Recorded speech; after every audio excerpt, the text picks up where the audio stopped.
በአፍሪካ ቀንድ አካባቢ አለ ከተባለ የባህር ኃይል የኢትዮጵያ ባህር ኃይል ነው። የነሱ ያልሆነውን ለምን ይወሰዳል ነው ቁጭታችን። ያ ነው። አሰብ ላይ ስሜቱም የለም፣ የኤርትራነት ስሜት ይጨርሰው የለም። እኛ ባህር ኃይል አባል በህይወት እስካለን ድረስ ታሪካችንን ስለምን አንጽፍም ከሚል ተነሳስተን ታሪክ ጽፈናል።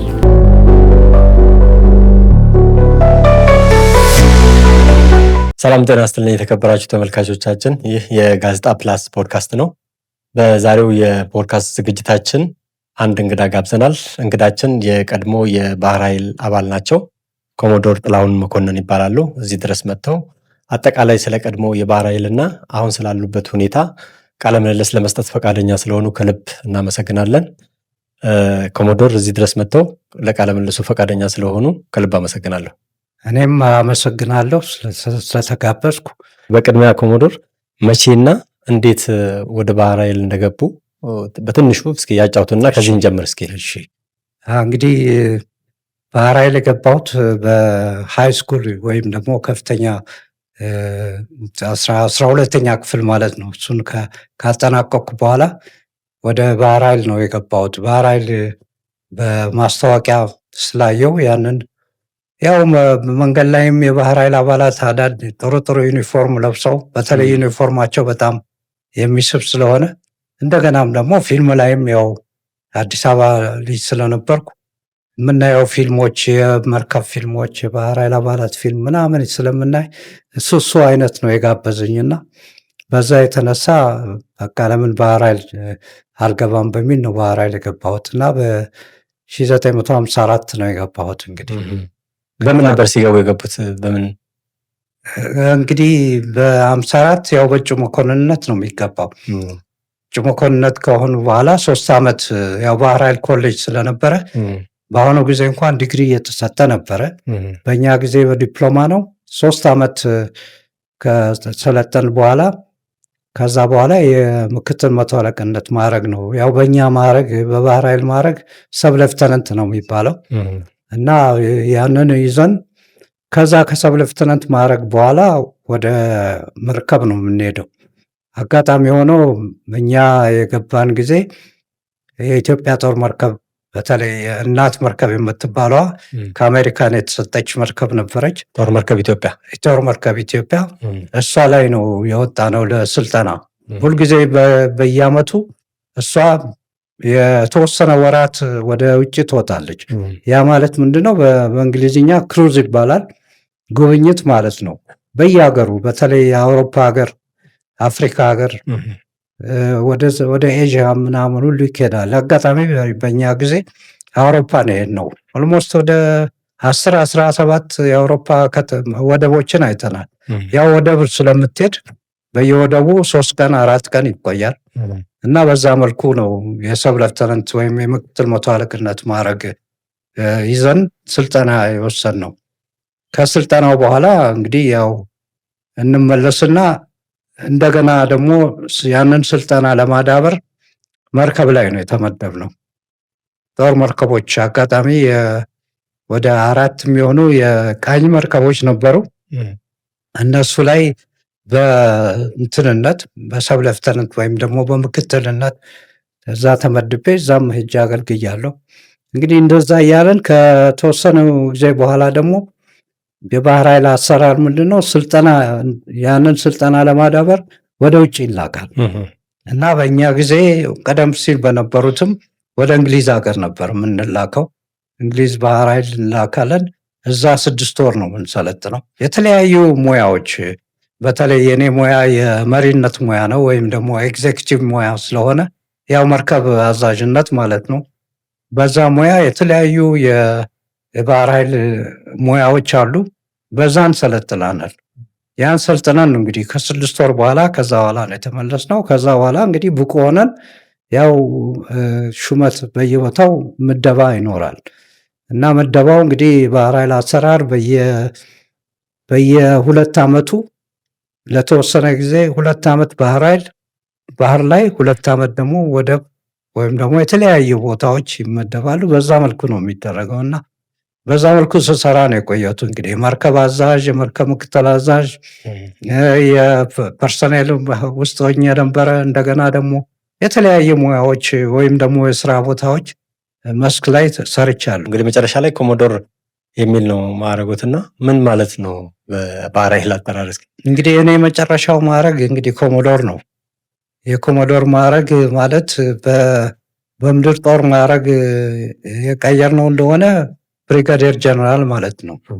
እና በዛ መልኩ ነው። ያው እንግዲህ የባህር ኃይል ማዕረጎች ያን ያህልም አይታወቅም እንደ እግረኛው እና ከሰብ ሌፍተናንት ምክትል መቶ አለቃ ጀምሮ እስከ ቫይስ አድሚራል ድረስ እስከ አድሚራልም ድረስ እስከ ቫይስ ከአድሚራልም አድሚራል ኦፍ ዘ ፍሊትም አለ።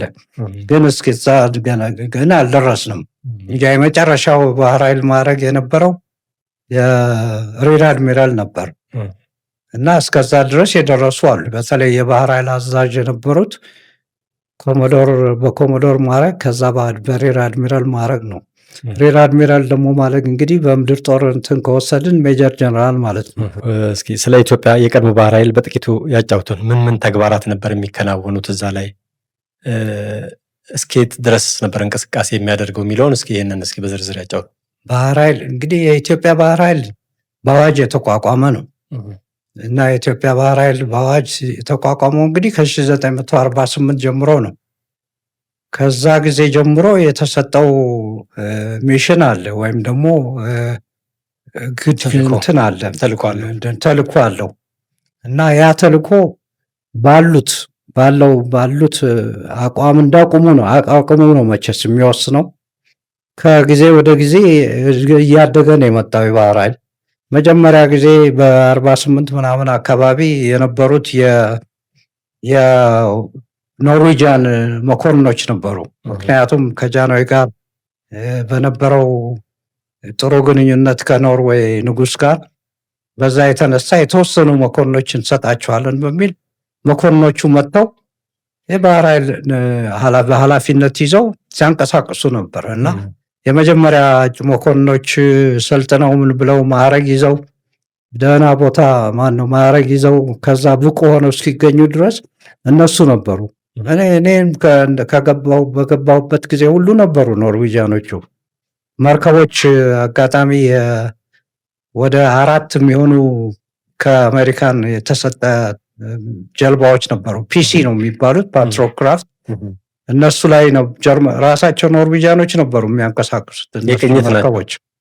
የቅኝት ናቸው። አዎ ቅኝት ጀልባዎች ናቸው። ደህና የታጠቁ ናቸው። እስከ 40 ሚሊ ሜትር 20 ሚሊ ሜትር ሁሉ ያላቸው እንትኖች ናቸው። ግን ቢሆንም ያን ያህል ትልቅ አይደሉም፣ አነስተኛ ናቸው። ቢሆንም በሱ የተሰጠው ተልእኮ እንግዲህ ቀይ ባህርን ሙሉ በሙሉ ከራስ ካሳር እስከ ራስ ዱሜራ ወደ በኪሎ ሜትር ከወሰን ወደ 1000 ነው። በ800 ምናምን ማይል ነው እንግዲህ።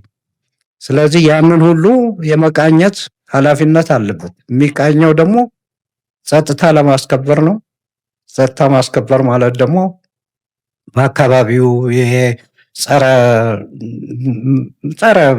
ሕገ ወጥ የሆኑ እንቅስቃሴዎች፣ ኮንትሮባንድ፣ አለ ፍቃድ አሳ ማጥመድ፣ እንደገና ደግሞ ምናልባትም አላስፈላጊ የሆኑ መሳሪያዎች ምናምን ወደ ሀገር ውስጥ የማስገባት ሌላ ሁኔታዎች ብቻ ሕገ ወጥ የሆኑ ነገሮችን ሁሉ የማሰስና የመያዝ እና ፍርድ ቤት የማቅረብ ኃላፊነትም የባህር ኃይሉ ነው። በባህር ላይ ካለ ያን ክልሉ እንግዲህ የኢትዮጵያ ክልል ርዝመቱ 1000 ይሁን እንጂ ወደ ውጪ 12 ማይል ነው። 12 ማይል እንግዲህ ስፋቱ ማለት ነው። ያን የሚይዘውን የባህር ክልል የኢትዮጵያ ክልል ነው ማለት ነው። ኢትዮጵያ ሙሉ በሙሉ ስልጣን አላት ያን ክልል የመቆጣጠር። ስለዚህ በዛ ክልል ውስጥ ለሚፈጸመው ነገር በሙሉ ኃላፊው የኢትዮጵያ ባህር ኃይል ነው። 12 ኪሎ ሜትር ውስጥ በዛ 12 ማይል በዛ ውስጥ እንግዲህ ማንኛውንም ህገወጥ የሆነ ነገሮች እንትን የማድረግና የማሰስ። ስለዚህ ሁልጊዜ እነዚህ መርከቦች በየጊዜው እንዲወጡ ይደረጋል። ቀን ይወጣሉ፣ ማታ ይወጣሉ፣ ወጥተውም ይመለሳሉ። እንደ ሁኔታው ነው። እንደ አጋጣሚ ቀለል ያለ ከሆነ ቶሎ ደርሰው ይመጣሉ። ትንሽ ከበድ ያለ ከሆነ ደግሞ የተወሰነ ጊዜ ቆይተው ይመጣሉ። በዛ መልኩ ነው እንግዲህ ባህር ኃይል ይሄ ነው የተሰጠው ኃላፊነት። ከዛ ባሻገር ደግሞ በሰላም ይሄ ሲሆን፣ በጦርነት ጊዜ ደግሞ የድጋፍ ሰጪ ነው። ልክ እንደ አየር ኃይል የእግረኛውን መደገፍ ማለት ነው። ለድጋፍ ሰጪነቱ እንግዲህ በመሳሪያ የእግረኛውን የመሳሪያ ድጋፍ መስጠት። ያ ማለት ከመሬት ያለው ምድር ጦር የመሳሪያ ወይም የተኩስ ድጋፍ ከፈለገ ባህር ኃይሉን ይጠይቃል። ባህር ኃይሉ እንዳቅሙ የተኩስ ድጋፍ ይሰጣል ጠላት ባለበት አካባቢ።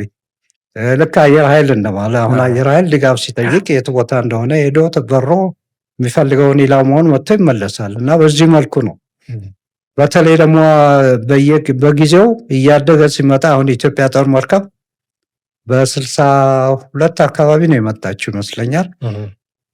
እሷ የታጠቀችው ምናልባት ያችን መንግስት ለመርከብ ለጃንሆይም ታስቦ የተሰራ ቢሆንም ቤተ መንግስትም ያለው ቢኖርም እሷ የታጠቀች ነች። 5 ኢንች ጋን የሚሉት አለ፣ ትልቅ ነው እና በሱ ከፍተኛ የሆነ ድጋፍ ስትሰጥ ነበረ። ምክንያቱም መድፍ ነው። በዛ በ5 ኢንች መድፍ ቀላል አይደለም ከባህር ወደ ጠላት ላይ መተኮሱ እና ብዙውን ጊዜ ድጋፍ ስትሰጥ ነበረ። ሌሎቹም ይሰጣሉ እንዳቅማቸው። ይሄ ነው እንግዲህ የባህር ኃይሉ ብሌስ። ከዛ ባሻገር ደግሞ ባህር ኃይሉ ያው በየጊዜው እየታጠቀው የመጣቸው አሉ። አሁን በደርግ አካባቢ ነው ይበልጥ የእንትን መርከቦች ሰራዊት ጭኖ የሰራዊትን ትጥቅ ሁሉ ጭኖ ወደ የሚያደርሱ መርከቦች አሉ። ላንዲንግ ክራፍቶች ይባላሉ።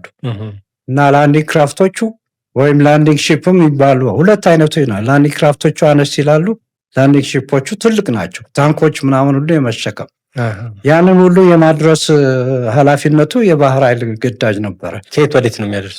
ለምሳሌ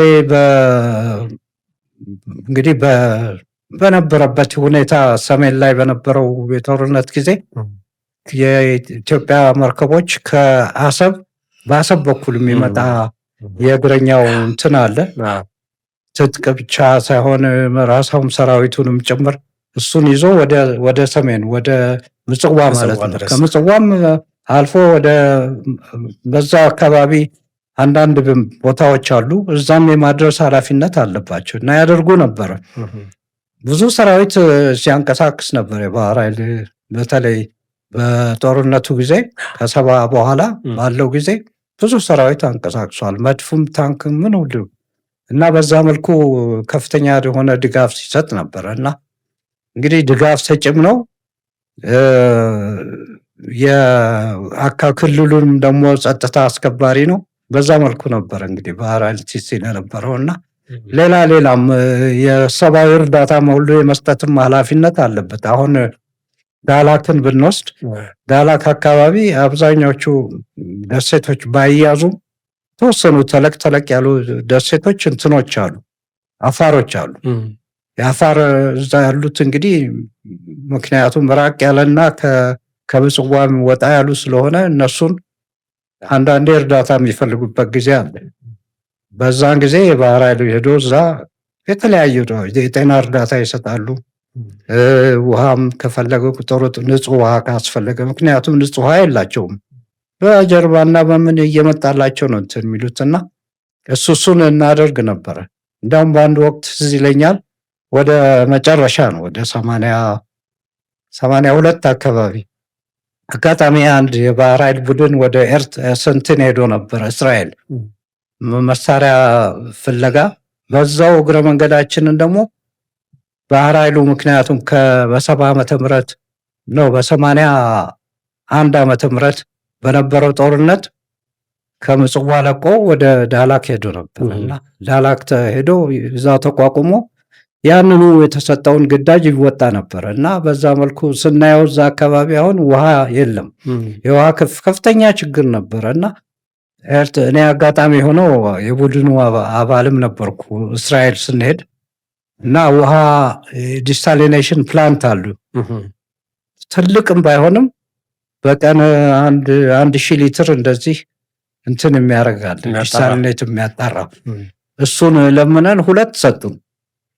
ሁለቱንም አምጥተን ዳህላክ ተከል ናቸው እና ዳህላክ ተክለን በአጋጣሚ በ82 ሰራዊት ሁሉ በሙሉ ከአስመራም ከኤርትራም ከምን ሙሉ ሲለቅ እኛም አብረውን አይደለ የለቀቅነው እና ዳህላክ ላይ የነበረውን እሱን ምንም ሳናረገው ምክንያቱም ያለንን ንብረት በሙሉ ስናወጣ የአፋር ሰዎች ስለነበሩ ለነሱ ትተን ነው። ምክንያቱም ህይወት ነው እና ያንን የውሃ እንትን ማጣሪያ ትተንላቸው ነው እና እንጃ በአሁኑ ጊዜ ይጠቀሙበት እንደሆነ አይጠቀሙ አላውቅም። ያው የኤርትራ ባህር ኃይል እርግጠኛ ነኝ ዳህላክ ሄዶ ሳይሰፍር አይቀርም እንግዲህ አቅም ካለው እና በዛ መልኩ ነበረ እና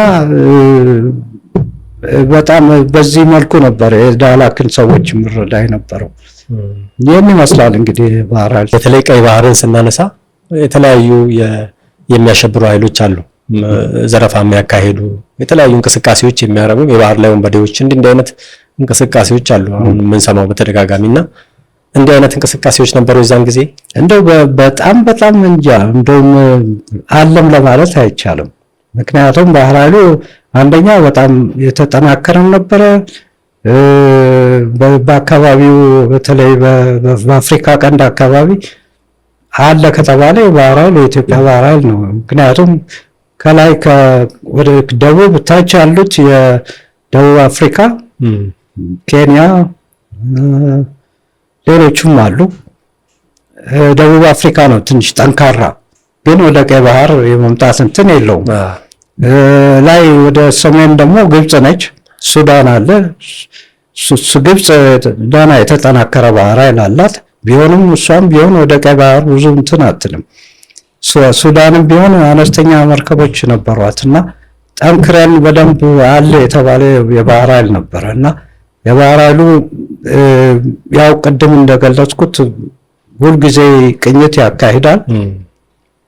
በዛ መሰረት ህገወጥ የሆነ ነገር ካለ ወዲያው ሄዶ አስፈላጊውን እርምጃ ይወስዳል እና ይህን ያህል ሽብር የሚፈጥሩ አሉ ለማለት አልደፍርም።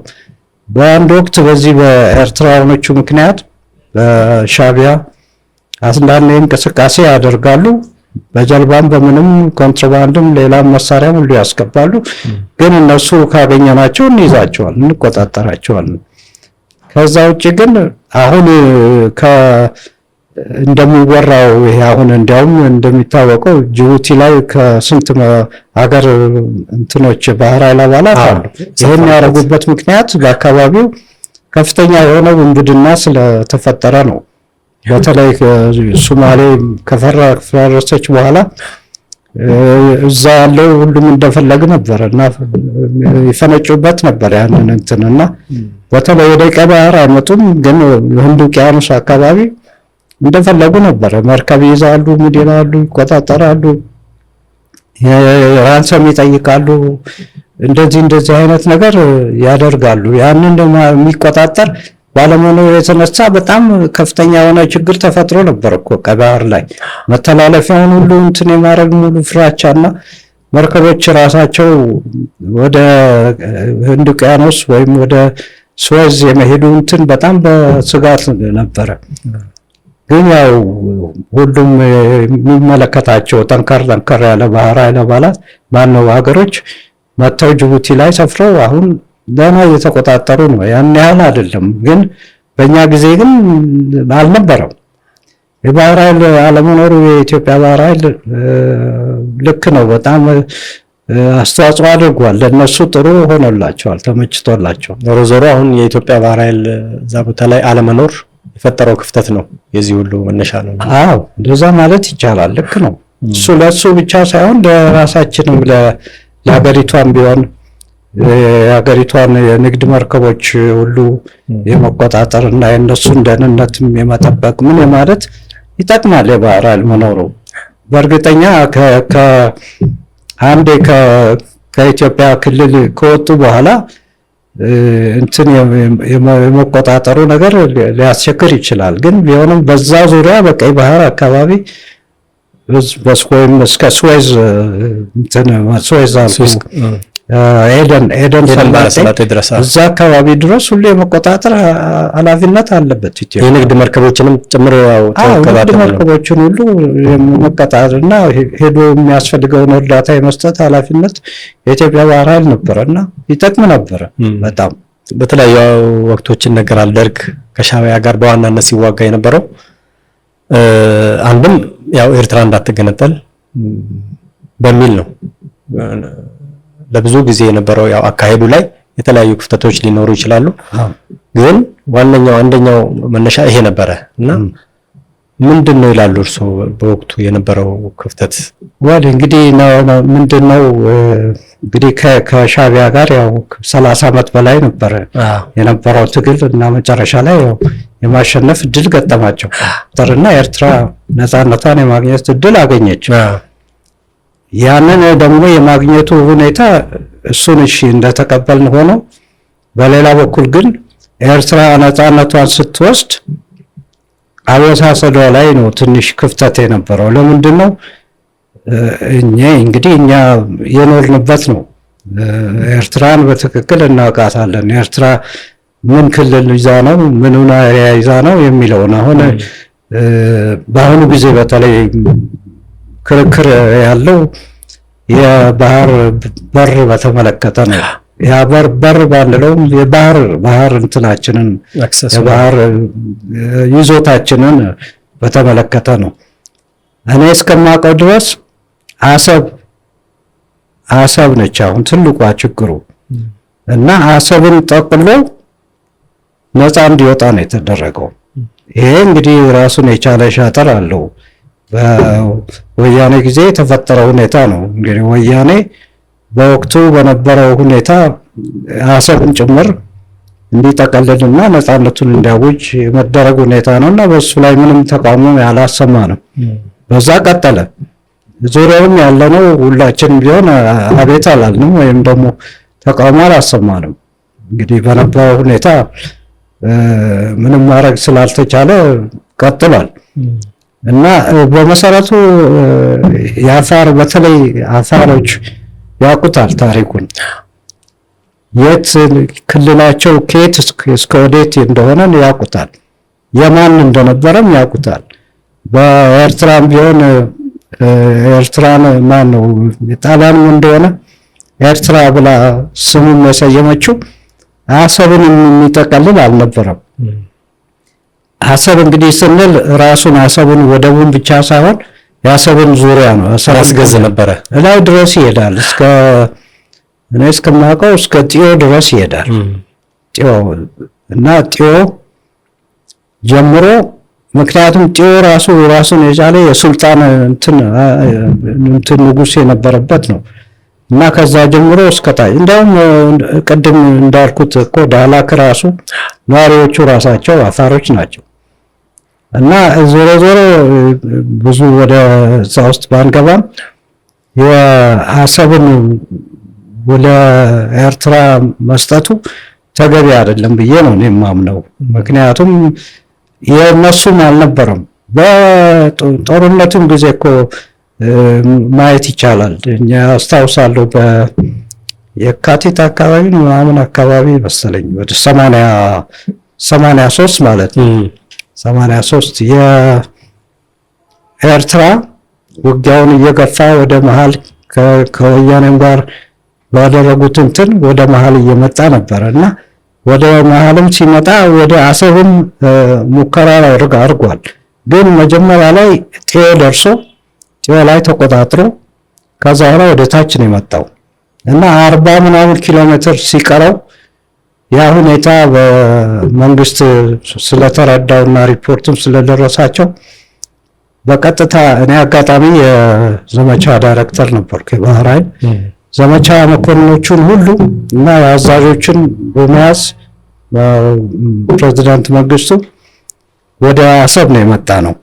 አሰብ መተን እዛ ያለውን ስብሰባ ተቀምጠው ሁኔታውን ከተረዱ በኋላ ቀዳሚ መምሪያ የባህር ኃይል የአየር ኃይል እዛ አሰብ እንዲቋቋም ትእዛዝ ተሰጥቶ ከሰሜን ከአስመራ የተወሰኑ ክፍለ ጦሮች 2-3 ክፍለ ጦሮች እንዲመጡ ታዞ በዛ መልኩ ወዲያው ነው የተቋቋሙ።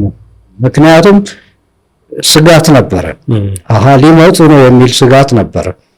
በዛ መልኩ ይሄማ በምንም መንገድ ወደ አሰብ መግባት የለበትም በሚል ትዕዛዝ ሁላችንም እዛ ነው እንትን ያልነው። እኔ አጋጣሚ መቼ ዕለት ነው ወዲያው ነበረ ትመለሳችሁ ብለን የተባልነው የነበረው ከቤት ስመጣ እና ወደ 40 አካባቢ ነው መሰለኝ መጣ ነው። ጓድ መንግስቱ ኃይለማርያም ትዕዛዝ ሰጥተው እሳቸው ሲሄዱ እኛን እዛ ነው የተውል አሰብ እንግዲህ ግድ የለም እሑድ ትመለሳላችሁ ነበር የተባልነው።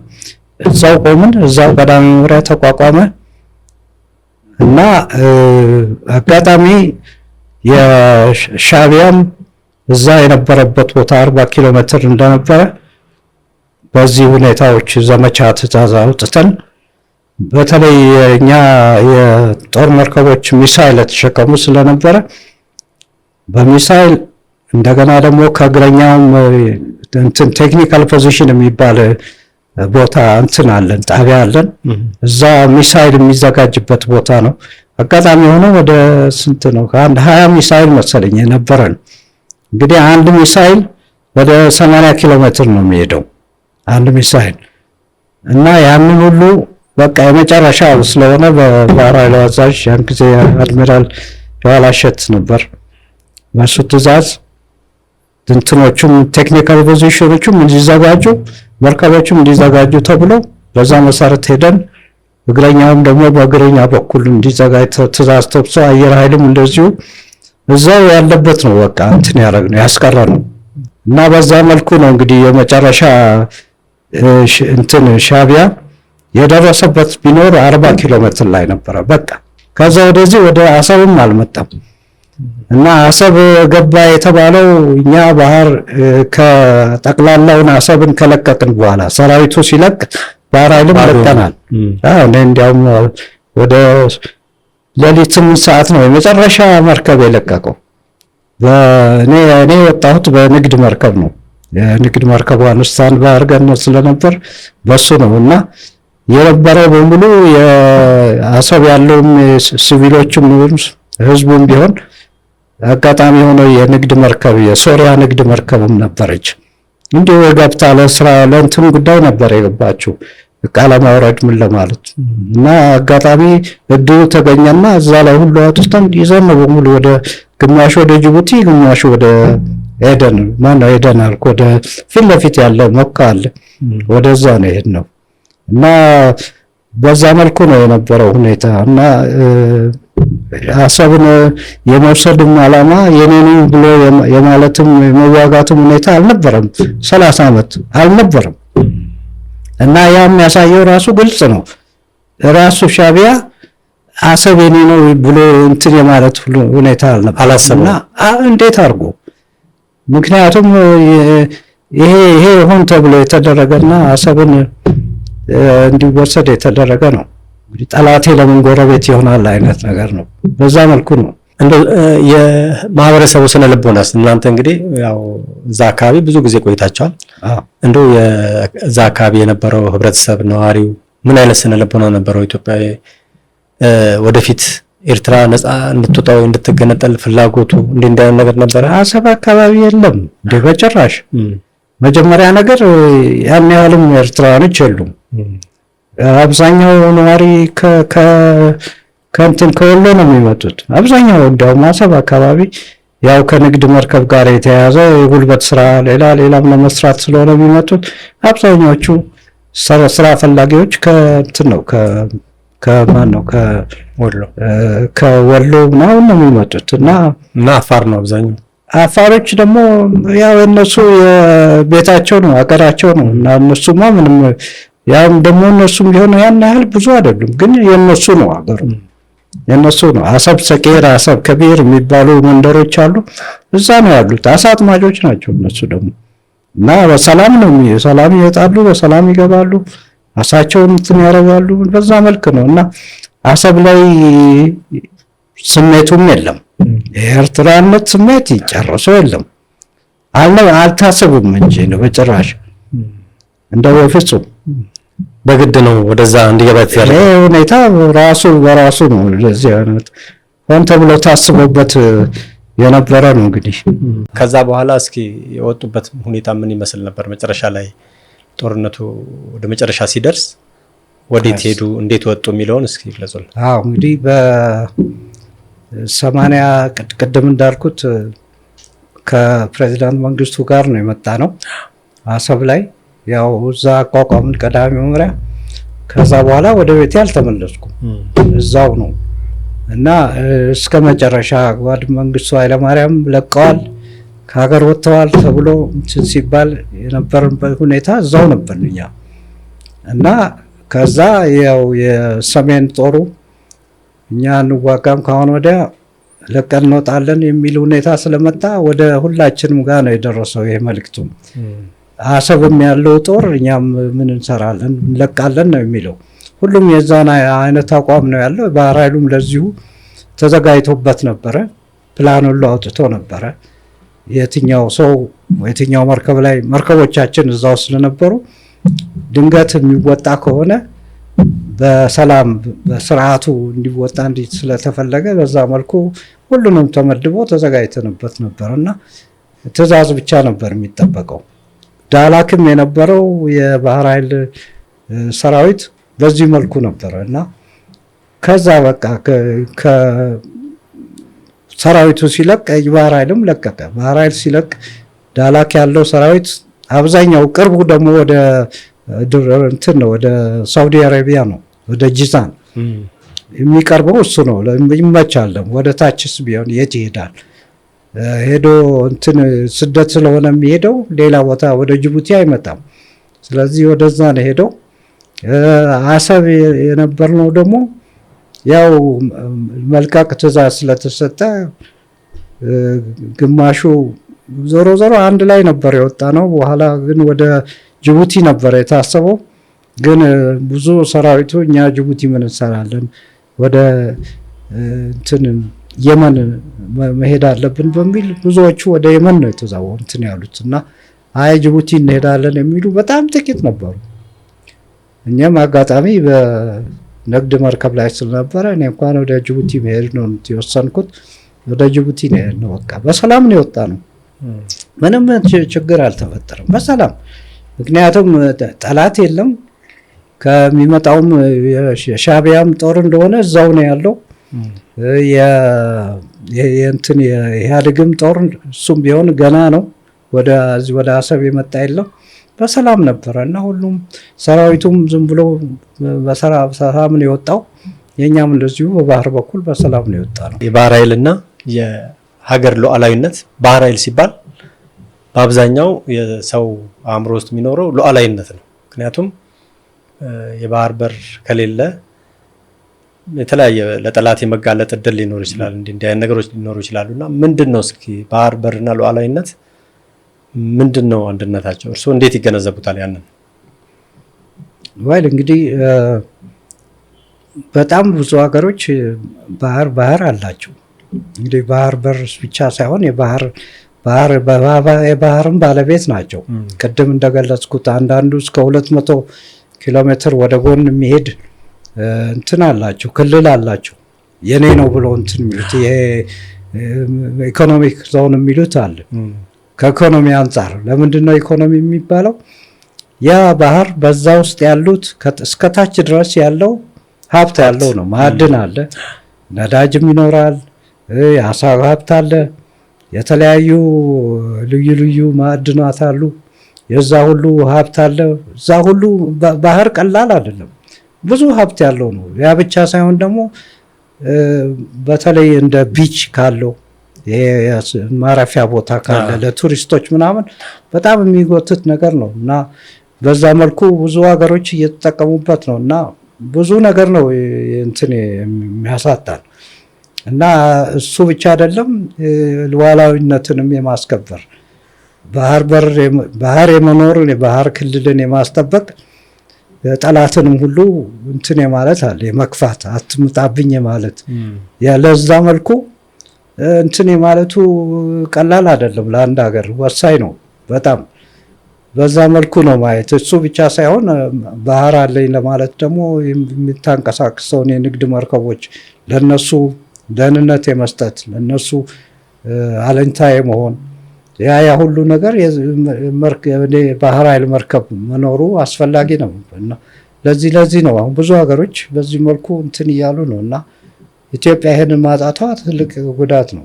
ባህር ማለት ይሄ ሁሉ ነው ባለቤትነቱ፣ ሴኩሪቲውም ይሰጣል ራሱ ለአንድ ሀገር እንዳለኝታነት ነው አለኝ ነው ደህንነት ነው እና በዛ መልኩ ነው ያንን ሁሉ አተናል። ይሄ ራሱ ሊቆጭ ይገባል። መጨረሻ ላይ እዛው ነበሩ እርስዎ የባህር ኃይሉ ሲፈርስ እና ወደዛ ሲበታተን፣ እስኪ የአባላቱ ስሜት ምን ነበር በወቅቱ? እስኪ ነበረው? እንግዲህ ይሄ እንትን ድንገት የመጣ ሁኔታ ነው አይደለም እና የአባላትን ስታያቸው ራሱን እንዴት አድርጌ ነው ማድነው ከሚል አንጻር እንጂ አሁን ስለ ሀገር ቁጭ ብሎ የማሰብ ሁኔታ አይደለም ለሁላችንም ቢሆን። በዛ ወቅቱ ግን እየቆጨው ነው ያው ውስጡን ይቆጫ ሁላችንም በእኔም ጭምር ሁሉ ይቆጨናል። ለምን አይቆጭም? በጣም ይቆጫል። እና በዛ መልኩ ነው ግን ወቅቱ የነበረው ቶሎ ራሴን ላድን ነው ሁሉም እና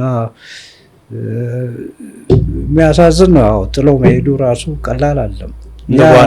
ምጽዋን እንኳን ስንመጣ እንዴት ከፍተኛ የሆነ እንትን ነበረን ቁጭት። በኋላ እንደው አሁን ለምሳሌ ማህበር ሁሉ መስርታችኋል። አሁን ወደ ትገናኛላችሁ የቀድሞ የባህር አባላትና እንዲህ አይነት ነገሮች ወደኋላ መለስ ብላችሁ ስታስቡ እንዲህ አይነት እንትኖች የሉም? ብዙ ተነጋግረንበታል። እሱ ብቻ አይደለም እኛ ባህር ኃይል አባል በህይወት እስካለን ድረስ ታሪካችንን ለምን አንጽፍም ከሚል ተነሳስተን ታሪክ ጽፈናል። የባህር ኃይል ታሪክ በመጽሐፍ ወጥቷል። ወደ 760 ምናምን ፔጅ ያለው መጽሐፍ ጽፈናል። ጠቅላላውን የባህር ኃይል ታሪክ ከዘመናዊ ባህር ኃይል ብቻ ሳይሆን ከጥንት ጀምሮ ገና የባህር ኃይል በአክሱማይት ዘመነ መንግስት ጊዜ የነበረውን እስካሁኑ መንግስት ድረስ የነበረውን ሁኔታ ሁሉ እንትን አስቀምጠናል። እስከ 83 ከጥንት እስከ 83 አስቀምጠናል እና እሱን ኃላፊነት አለብን። የሚቀጥለው እንትን ትውልድ ምንድን ነው የሚለን እስቲ ስለ ባህር ኃይል እንዴት ማወቅ የለበትም ወይ ከሚል ተነሳስተን ነው እንግዲህ በቁጭት የጻፍነው ነው። ያውም በወቅቱ ስለ ባህር ኃይል የማይወራበት ጊዜ፣ ስለ ባህር በር የማይወራበት ጊዜ ነበረ። ጻፍን ግን ኃላፊነቱን እንወስዳለን በሚል አጋጣሚ የሆነው ምንም የተደረገ ነገር የለም። ለምንድን ነው ታዲያ አሁን በደንብ ተደራሽ የማታደርጉት? ምን ያህል ኮፒ ነበር ያሳተማችሁት? እንግዲህ ወቅቱ መጽሐፉን ማሳተሙ ራሱ ከዚህም ከዛም እርዳታ ጠያይቀን ነው ያሳተምነው። ግን እስከ 5000 ያሳትመን ነበር እና 5000ን ብዙም ጊዜ አልፈጀበትም፣ ወዲያው ነው እንትን ያለው። ከዛ በኋላ ግን ለማሳተም አቅም እንደገና በደንብ ኤዲት አድርገን ምን ብለን ለማሳተም እቅዱ አለ። ነገር ግን እንግዲህ አቅም ነው የሚጠይቀው። ስለዚህ አሁን አሻሽላችሁ በቀጣይ ለማሳተም እቅዱ አላችሁ? እቅዱ አለ።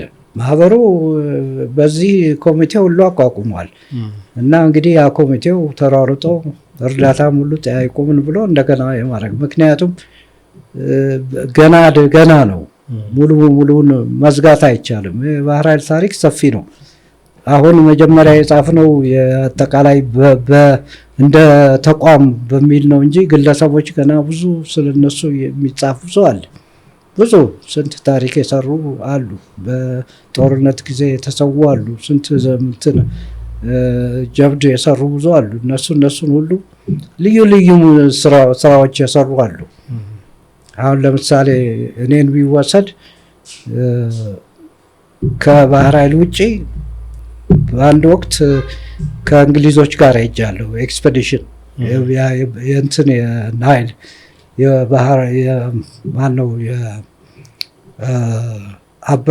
የአባይን ወንዝ ሙሉ በሙሉ ጥናት ለማድረግ ያው በጃንሆይ እንትን ነው ጥያቄ እንግሊዞች መጥተው ነበረና ከነሱ ጋር አብሬ እነሱን በናቪጌተርነት እንድረዳቸው በእንትንም አይነት ነገር እንደ ሊየዘን ሆኜ እንደረዳቸው ተደርጎ ሄደናል። በ60 ዓመተ ምህረት በኢትዮጵያ ከጫፍ ጫፍ ማለት ነው። አባይ በሙሉ እንዳለ አባይ እስከ እንግዲህ አባይ አደገኛ የሆነ ፈሳሽ አለው፣ ጅረት አለው። አደገኛ ያልሆነ ደግሞ ለጥ ያለ ጅረት አለው። እኛ ለጥ ያለ ጅረት እንትን ለማድረግ አልፈለግንም፣ ግን ከባድ የሆነውን ለማየት ነው፣ ጥናትም ለማካሄድ ነው። በዛ መልኩ እና በዛ ጀልባዎች ይዘን በሞተር የሚንቀሳቀስ ጀልባዎች ይዘን ሄድ ነው። ወደ 4 ጀልባዎች ነበሩ፣ በሱ ነው ሄድ ነው እስከ መጨረሻ እና ተመልሰን ደግሞ ከባህር ዳር ወደ ታች እሱ ደግሞ በጣም አደገኛ ፊልም ላይ አይተው ይሆናል። ዋይት ዋተርስ የሚሉት አለ የፈሳሽ እንትኖች ጅረት ያላቸው እንትን ወንዞች እንትን ሄልመት አድርገው በትንሽ አይነት ጀልባ እንትን የሚንቀሳቀሱ አይተው ይሆናል።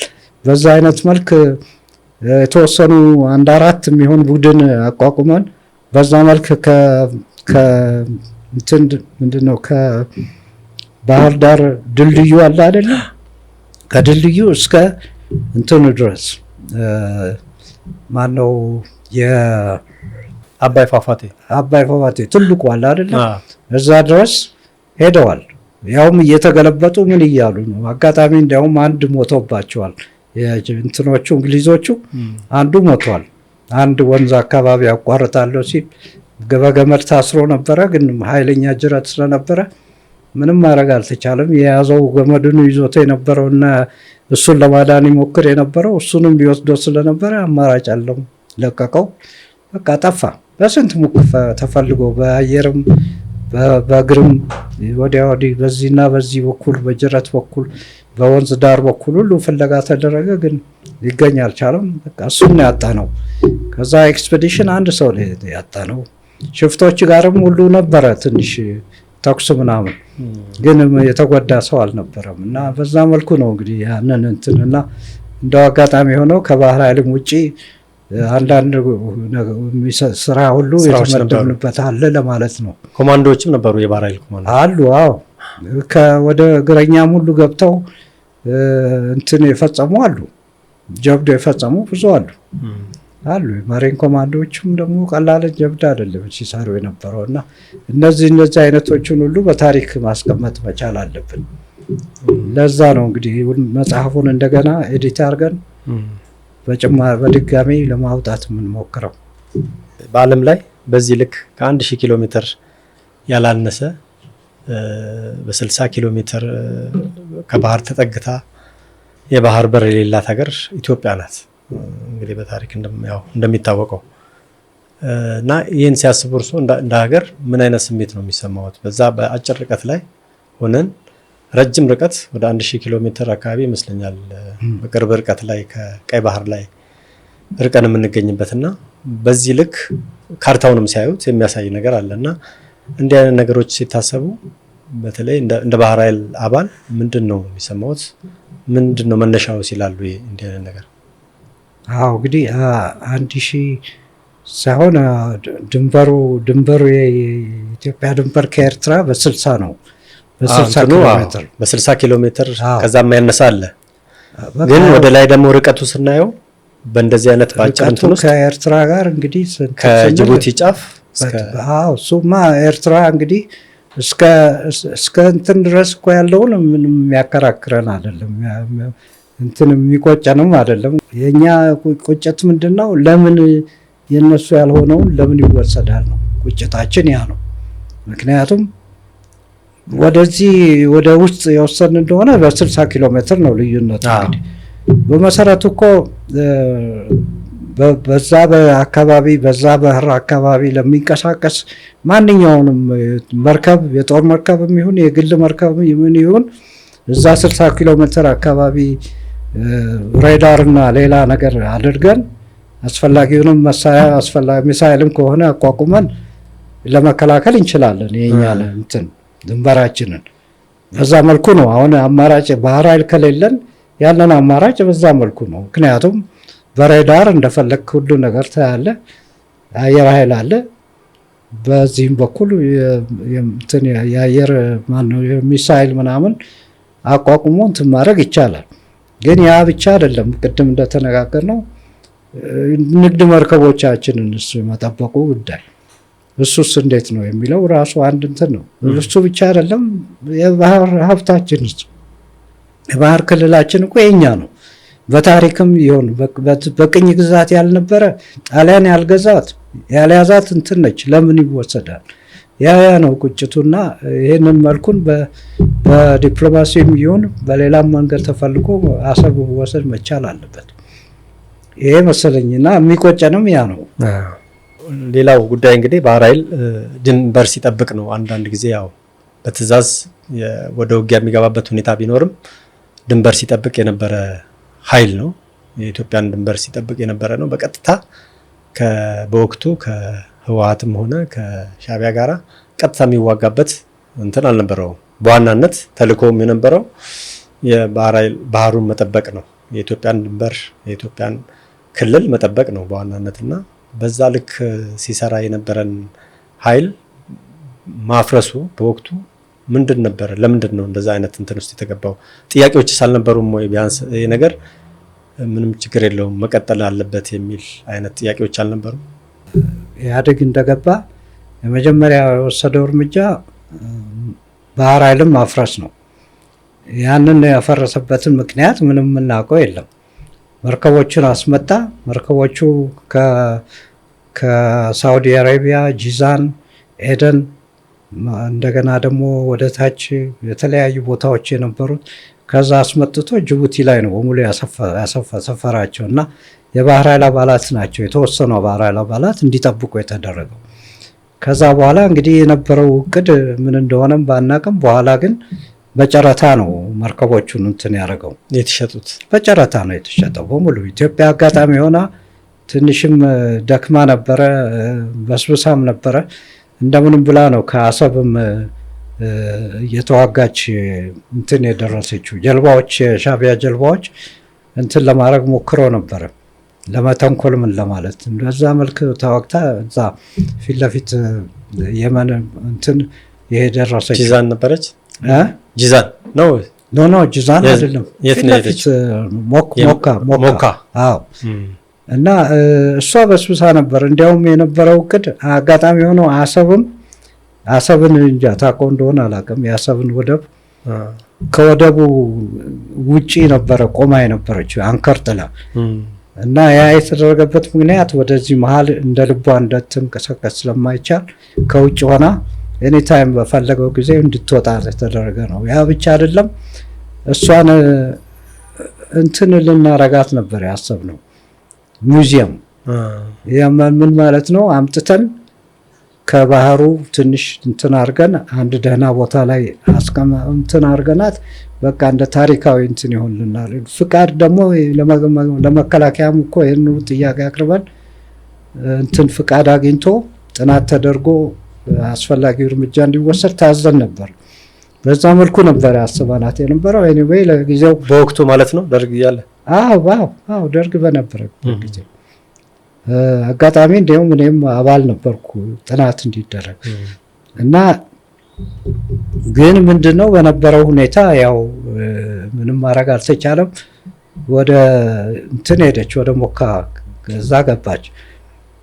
ከዛ በኋላ ግን መንቀሳቀስ ስለማትችል ውሃም እየገባ ስለነበረ ሄዳ መሬት ላይ ቁጭ አረችው እና እሷ ምንም አማራጭ የለም። እሷን በእንትን ነው የሸጧት፣ በስክራፕ ቆራርጦት በኋላ ተቆራርጣ ፓኪስታኖች የገዙት ስለነበረ መተው ቆራርጠው ነው የወሰዷት። እዛ የነበሩ ስንት በጣም ጠቃሚና የድሮ የጃንሆይ ማህተም ሁሉ የነበረበት ስንት ነገር ነበረ። ማንኪያ፣ ሹኪያ ምን ረብ ያልነገረም። ምክንያቱም እንደ ቤተ መንግስት ነበረች እሷ የተወሰነ እና ሌላም ነገር ነበረ እና የመኖች ናቸው የተጠቀሙበት። ሌሎችም ነበሩ፣ መርከቦች ነበሩ። እነሱም ምንም ማድረግ አይቻልም። ሁለት ነበር፣ አንድ ላንዲንግ ክራፍት ነበረ። እሱም እንደዚሁ ያረጀና የበሰበሰ ነበረና ከዛ ውጪ ሌሎቹ እንዳለ ነው የተመለሱት ወደ ጅቡቲ እና እንዳለ በጨረታ ነው እንግዲህ ደህና የሆኑትን እስከ ኤርትራም እንዲወስድ ተደርጓል። በምን እንዲወሰደው ተካፍለው ይሁን ገዝተው ይሁን ወይም ምን ሆነ የምናውቀው ነገር የለም። ጅቡቲ ራሷ ተወሰኑ 1 ነው 2 ፈጣን ጀልባዎች ወስዳለች። እሷም ቢሆን ከፍላ እንደሆነ ምን እንደሆነ ያው የወደቡን ኪራይ ምናልባት በዛ መልክ ተጣጥቶ ይሆናል። ምክንያቱም ረጅም ጊዜ እዛ ቆይተዋል የኢትዮጵያ ጦር መርከቦች። ከዛ በኋላ ነው እንግዲህ በጨረታ በሙሉ እንትን ያሉትና ሰራዊቱም የተበተነው እነዛም እንዲጠብቁ የተደረጉትም ሲጨርሱ ተግዳጃቸውን እነሱም ተሰናብተዋል።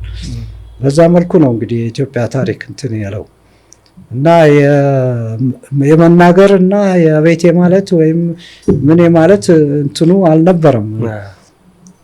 ስለዚህ ባለጉልበት በዛ ጊዜ የነበረ ስለነበረ ምንም ማድረግ አይቻልም። አሰብም ስትሰጥ ምንም ማድረግ አልተቻለም። የተንጫጫም ምን ያለም የለም። ያ ነው ነገሩ። እንግዲህ ረጅም ጊዜ አይነሳም ነበር ይሄ ጉዳይ፣ ዝግ ሆኖ ነበር የቆየው። ፍጹም አሁን ነው መነሳት የጀመረው። ይሄ ራሱ ትልቅ ነገር ነው። መነሳት የሚነሳ እኛ በመጽሐፋችን ውስጥ አስቀምጠናል። ለምን የሚለው ሳይሆን የኢትዮጵያ ባህር ያስፈልጋታል የሚለውን ግን መጽሐፍ ውስጥ አካታችሁታል። ስለሱ ስለ እንትኑ አካተናል አለ።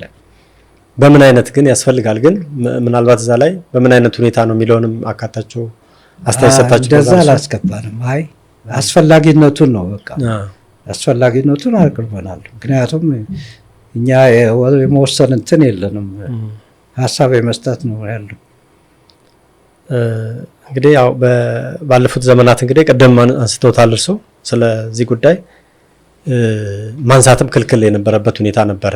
በፍጹም ስለ አሰብም ስለ ባህር በርም በዚህ ጉዳይ ላይ ብዙም የሚነሳበት ሁኔታ አልነበረምና ይሄ ላለፉት ዓመታት ሳይነሳ በእንደዚህ አይነት ሁኔታ ዝግ ሆኖ መቆየቱ የፈጠረብን ነገር የለም። ባህር እስካሁን ድረስ ክፍተት እንዲፈጠር አላደረገም? አርቋል። እንግዲህ ብዙ ነገር እኮ ፈጥሯል። በሀገሪቷንም ሁሉ እኮ ችግር ውስጥ ነው የከተታት። ግለሰቦች እኛ ባህር ኃይል ያው አገልግለናል፣ ሰጥተናል አስተዋጽኦ። ከዛ በኋላ አዲስም የሚቋቋም ከሆነ ያው ወደፊት የሚመጡት የሚያደርጉት እንትን የሚሉት ነው።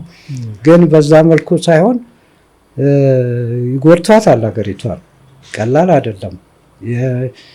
ለጅቡቲ ወደብ የሚከፈለው ቀላል አይደለም። እሱ ራሱ አንድ እንትን ነው። እንደው ከእንትን አኳያ እንኳን ሲሆን ከእቃ የማስገባትና የማስወጣት ከዛ አኳያ የሚከፈለው ክፍያ ሀገሪቷ ቀላል አይደል፣ ትልቅ ሸክም ነው። ያ ራሱ ያንን መሸከሙ ራሱ አንድ እንትን ነው፣ ጉዳት ነው። ለምን የሚለው እያለኝ እኔ የራሴ ባህር እያለ ለምን ነው ሌላ ባህር እንትን? አጋጣሚ ሆኖ ጅቡቲንም ባህር እኮ ደርግ መንግስት የለቀቀው ነው እንጂ በመሰረቱ ፈረንሳዮች እኮ ውሰዱ ብለው ነበረ፣ ጅቡቲን ውሰዱ ብለው ነበር። አይ ሌላ ግንባር መፍጠር አንፈልግም ከሚል የተለቀቀ ነው። ምክንያቱም ባህር አለን በሚል ነው እንግዲህ ምጽዋም አለ አሰብም አለ። ስለዚህ ምን አያስፈልገንም ከሚል አኳያ ነው እንግዲህ እንዲህ አይነት ሁኔታ ይፈጠራል ብሎ ያሰበ የለም በምንም መንገድ። አሁን አሰብ ይሄዳል ብሎ ያሰበ የለም። ስለዚህ ይጎዳል እንጂ ቀላል አይደለም። ረጅም ዓመት ነው ደግሞ ረጅም ዓመት ከ83 ጀምሮ እስካሁን ድረስ ማለት ነው። አሁንም ጭምር እየተከፈለ ነው። ሌሎች እንግዲህ እናንተ እስከ አውሮፓ ምናምን ድረስ ትሄዳላችሁ በወቅቱ በነበረው ሁኔታ እና ምን ያህል እንትን ነበራቸው? እኛ አሁን እንግዲህ 1 ወይም 2 ወደቦች ነበሩ የነበሩት ያው ቀደም ሲልም ቢሆን ግን ሌሎቹ ከዛ በላይ ያላቸውም ብዙ ሀገራት አሉና ሌሎቹ ምን አይነት እንትን ነበራቸው ከወደብ ጋር በተያያዘ? አውሮፓዎቹ እና እንግሊዝ እንደ ሶማሌን ብንወስድ ቀላል አይደለም። የሶማሊያ አሁን ረጅም ነው፣ በጣም ረጅም ነው። እንትን ያላት ክልል ባህር ክልል ያላት ወደቦችም በዛ መልኩ ብዙ አላት። እሱማ በበዛ ቁጥር እኮ ሰየው ነው፣ ባጣ ቁጥር ደግሞ በጣም ነው። አሁን እኛ ጭንቀት ውስጥ ነው የገባ ነው እኮ የለንም እኮ ጨርሶ ያ ሁሉ ምጽዋ ከዛ ራሱ እንትን ያለው ጢዮ ራሱ ትንሽ ነች እንጂ እሷ እኮ ከተስፋፋች ትልቅ ወደብ ነው የሚሆነው። ከጢዮ ደግሞ መጥቶ እንደዚሁ ወደ አሉ ብዙ ወደቦች እኮ የመስራት እንትን አለ። ግን የነበረው እንኳን በወቅቱ ምጽዋ አለ፣ አሰብ አለ፣ 2 ወደብ። እነዚህ ሁሉ የጅቡቲም ነበረ። ጅቡቲን እሺ ሰጠ ነው። ግን በዛ መልኩ ሌሎችም ሀገሮች እኮ ብዙ አላቸው አሉ። ሲበዛማ ጥሩ ነው፣ ሰየው ነው። ምክንያቱም ቀላል አይደለም እንዴ።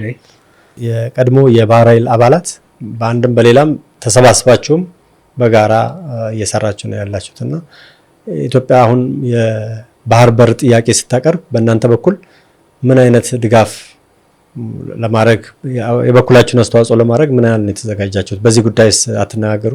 አዎ እንግዲህ አጋጣሚ ሆኖ እኔም አንዱ አባል ነን። 4 የምንሆን አባል በአሁኑ ባሉት የመከላከያ ሚኒስትር ጥያቄ ባህር ኃይል ልናቋቁም ነው እና እንዴት ትረዱናላችሁ በሚል ጥያቄ ቀርቦልን ነበረና ደስተኛ ነበር። ሙሉ ለሙሉ ማንኛውም ነገር ለማድረግ አሁን ያለው ባህር ኃይል እንግዲህ የእኛ አስተዋጽኦ አለበት ብዬ ገምታለሁ። እንግዲህ የሌላውን አስተያየት የመስጠቱ ምን የመስጠቱ አሁን ያሉት ባህር ኃይል እነሱ ተወዋለሁ። ግን በዛ መልኩ እኛ የሚቻለውን አድርገናል። ይሄ በማህበራችንን ለእኛ ማህበር ወይም ለእድራችን በተደረገው ግብዣ ነው እንግዲህ እና ዝግጁ ነን። አሁንም ቢሆን በማንኛውም ጊዜ ዝግጁ ነን እኛ የበለጠ ለማሳደግ። ከዚህ መልኩ ነው እንግዲህ ታሪኩ እንደዛ ነው እና የውጭ ሀገር ሰዎች ድሮኛ የእኛ ባህር ኃይል እኮ መጥተው ያቋቋሙት የኖርዌይ ባህር ኃይል ነው። የአሁኑ ግን ባህር ኃይል የኢትዮጵያ ባህር ኃይል ያቋቋመው የኢትዮጵያ ባህር ኃይል ራሳችን አባላት ናቸው እና ልዩነቱ ወጪውም ጭምር ቢታሰብ ቀላል አይደለም። በዛ መልኩ እንግዲህ እኛ ራሳችን አስተዋጽኦ አድርገናል። እንግዲህ ኮሞዶር እዚህ ድረስ መጥተው እንዲህ ያለ ማብራሪያ በተለይ ከቀድሞ የባህር ኃይል እንቅስቃሴ ጋር በተያያዘ እንዲሁም በቀጣይ ምን መሆን አለበት በሚለው ላይ ሰፋ ያለ ሀሳብ ስለሰጡን በጋዜጣ ፕላስ ስም እጅግ ከልብ አመሰግናለሁ። እኔም አመሰግናለሁ ስለተጋበዝኩ። እግዚአብሔር ይስጥልን። የተከበራችሁ ተመልካቾቻችን የዛሬው የጋዜጣ ፕላስ ፖድካስት ዝግጅታችን ይህን ይመስል ነበረ። ኮሞዶር ጥላሁን እዚህ ድረስ መጥተው እንዲህ ያለ ማብራሪያ ስለሰጡን በጋዜጣ ፕላስ ስም እጅግ ከልብ እናመሰግናለን። በቀጣይ ሳምንት በሌላ ፕሮግራም እንገናኛለን። እስከዛ ድረስ መልካም ቆይታ